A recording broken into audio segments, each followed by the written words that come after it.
साहेबांना त्यांच्या आयुष्यामध्ये जेवढ्या मोठ्या संध्या मिळाल्या तेवढी संधी आजपर्यंत कुठल्याही ओबीसी नेत्याला या संपूर्ण महाराष्ट्रामध्ये मिळालेली नाही।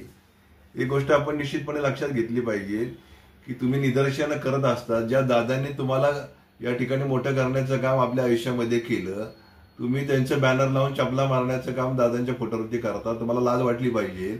आणि या पद्धतीने तुम्ही जर करत असाल तर त्याचा रिप्लाय देखील आम्ही चांगल्या पद्धतीने तुम्हाला म्हणाल तिथं महाराष्ट्रामध्ये देऊ शकतो। कारण एकटे भुजबळ साहेब काय ओबीसीचे लीडर नाहीत।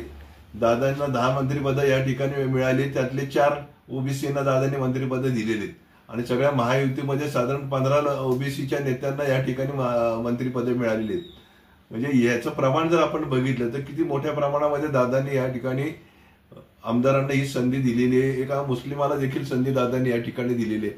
परंतु हे करत असताना निदर्शनाच्या माध्यमातून तुम्ही वेगळी भूमिका जर मांडत असाल, तुमच्या मुलाला 2 महिन्यापूर्वी पंकजला या ठिकाणी दादांनी विधान परिषदेवरती आमदार केले, तुम्ही कशाला बाकीच्या गोष्टी सांगताय? आणि सगळंच तुम्हाला घरामध्ये पाहिजे का? यामध्ये ज्या पद्धतीने तुम्ही कार्यकर्ते ज्या पद्धतीने वागत असतील तर त्या पद्धतीचं उत्तर पुणे शहर राष्ट्रवादी काँग्रेस पक्ष त्याला दिल्याशिवाय राहणार नाही। तर तुम्ही उगाच नाही ते उद्योग करू नका, नाहीतर त्याचे परिणाम तुम्हाला विनाकारण भोगावे लागतील हे मी स्पष्टपणे तुम्हाला आज सांगू इच्छितो। आणि दादांच्या बाबतीमध्ये तुम्ही हे चपला मारून वगैरे हे जे बाकीचे उद्योग करताय हे असले उद्योग करू नका। तुम्हाला या ठिकाणी चांगली वॉर्निंग देतोय, थोडं लक्षात ठेवा तुम्ही, त्याच्या पद्धतीने उत्तर तुम्हाला दिलं जाईल। कशा प्रकारे उत्तर दिले जाईल भाऊ? आपण जे म्हणताय ते वॉर्निंग आहेत त्यांना? नाही, उत्तर देण्याचे बरेच प्रकार आमच्याकडे आहेत, त्यामुळे आम्ही कसं उत्तर देऊ शकतो हे त्यांना देखील माहिती आहे।